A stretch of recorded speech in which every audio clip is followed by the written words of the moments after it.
មិនដឹងសាងបុណ្យប៉ុន្មានជាតិតើបនេះស្អីនាំយើងឲ្យជួបគ្នាផ្ដើមចេញពីនឹងស្គាល់ខ្លាយជាគូសង្សាររហូតរៀបការជាគូជីវិត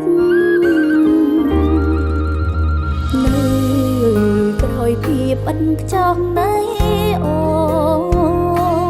តែងមានបង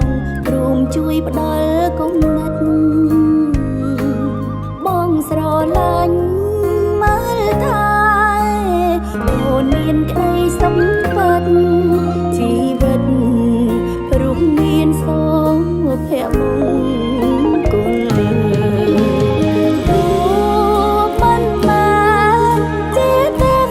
ជាសេះសតែល្អឡើងពីវ័យអូនប្រាថ្នារឿងសំខាន់ទីមួយបងគឺគ្រួសារសូមឲ្យរៀបរាល់ល្អរហូតដល់ជុំភ្លៀងធំព្រមឆ្លងរួមគ្នា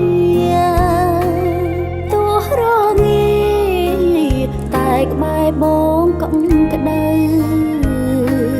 សូមរក្សាចិត្តស្មោះឲ្យល្អតកូនចៅទុំនៅជាទ្រព្យសម្បត្តិស្នេហ៍យើង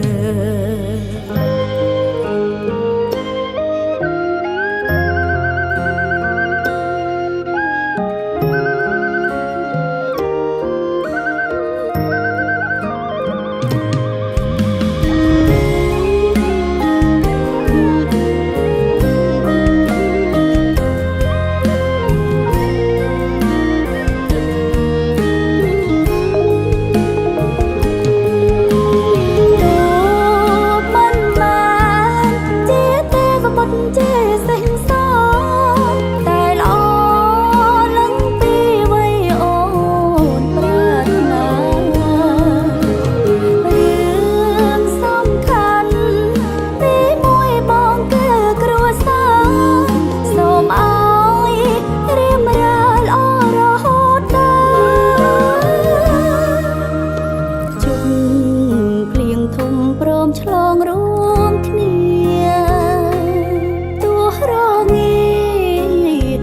ក្បែរបងកុំក្ដៅសូមរក្សាចិត្តស្មោះឲ្យល្អតកូនចៅទុំនៅ